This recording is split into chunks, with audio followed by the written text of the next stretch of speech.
What's up guys, Medieval Marty here with another Bannerlord video, helping you on your way to medieval success and greatness in one of my favourite games. And today I'm going to show you a pretty unique way to get your first castle, super fast, super easy, without any money, and without any real difficulty. It's a little bit of work, but it's doable by pretty much anyone, without needing a huge army, and without needing to start a war with any other kingdoms, so that you can start your own kingdom safely and pretty early in the game. Before we get into this, I do stream on Twitch. We've been playing some Bannerlord multiplayer recently, so come check that out if you're into that. Links will be down below. Or you can join the Medieval Army Discord to chat with us all. We're a good bunch, and usually we post our Bannerlord wins, strategies, or just funny memes. Now, I've already put a video out on how to start your own kingdom. I'll link that down below or somewhere above.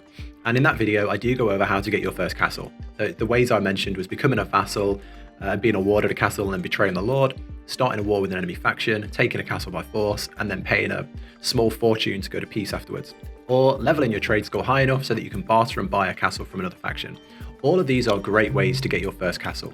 However, in the comments of that video, a few people, I'll throw their names up, their comments up now, suggested a really unique idea that I've never thought of and I've never seen before. And I'm going to explain it here. Basically, when you own a city or a castle, they have fiefs attached to them. They're the little villagers. And there's a bunch of different resources you have to manage within the castle and city management simulation part. I got a video on this if you don't understand how cities work or you need help managing them. I'll link that as well. Now, basically, one of the metrics that's measured when you have a castle or a city is loyalty. And if your city isn't protected, there's not troops in the garrison, you don't have food, you're not prospiring, or other things are generally failing in the city, the loyalty in the city will fall. And if the loyalty falls, there's a high chance of a rebellion. And when the city and its leader will branch away from your kingdom and start their own kingdom, they'll become rebels and they'll take the castle for their own, and it will be its own independent faction, basically. Now, you'll see on the map regularly as you play, this city has rebelled against its lord and formed its own kingdom or faction or whatever they call it. As soon as you see this, assuming you've got like 60 to 80 troops, maybe like Clan Tier 2, I think I have like 75 troops at Clan Tier 2, rush over there, as the rebelling city will be its own kingdom. Therefore, if you go to war with this new mini kingdom, you can weaken it, take its castle, and you basically have removed that kingdom from the game because that's all they had. So there'll be no more war. There will be still a couple of leaders roaming around with a few men in that kingdom. You can capture them, execute them, make peace with them, whatever you want to do. But you'll pretty much take out the entire army by taking their castle. So I'm going to show you how to do it. I had it, I saw these comments a while ago, but I never really was in a position where I could act on these rebellions. And then I was nearby, a rebellion happened, and I thought, yeah, I'm going to take it and show people how to do it. So if you have a huge army and loads of resources, you can just go straight to the castle, siege it, and take it super easy. And then you've started your own kingdom. As easy as that. But let's assume you don't have a massive army. So first, go to war with this place by raiding one of their villages. And then you can then interact with the castle or city as an enemy. So raid the village, and I would recommend raiding all of their villagers to destroy their neighbors, to destroy their fiefs, because that will weaken the castle you're going to take. It will remove any benefit the city has from its fiefs, and it will stop them receiving food and goods, helping to starve the city when you siege it.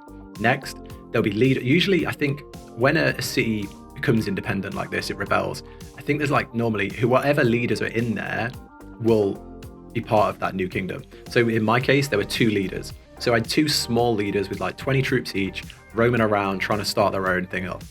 Find them, capture them, take them out of the equation.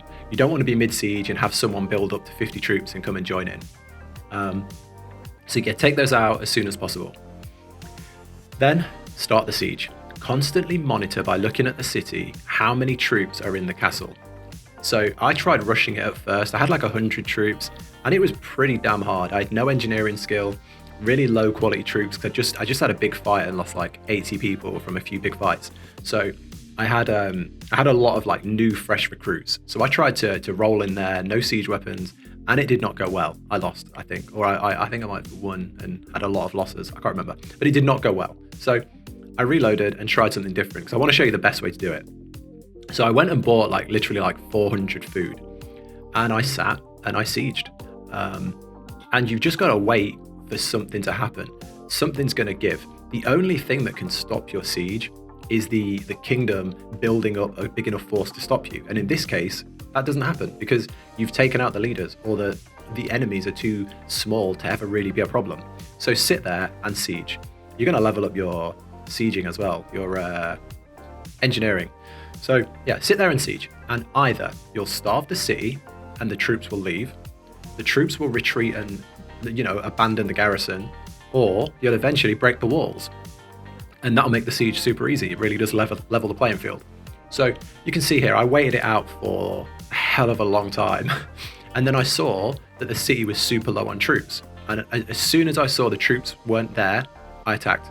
And yeah, the fight was so easy. I don't even know how many troops, maybe it's beyond the video, but I don't even know how many troops were there. We literally just stormed the walls. There were a couple of people on the walls.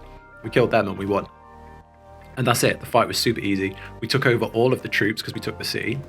And we took over the 3 fiefs. Obviously, because we'd raided the fiefs, the city was kind of in turmoil for a while, so we did have to do a lot of rebuilding.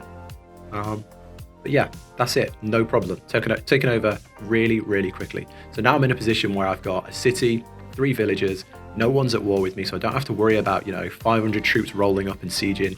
I can rebuild the city to become really profitable, and I can start my own kingdom.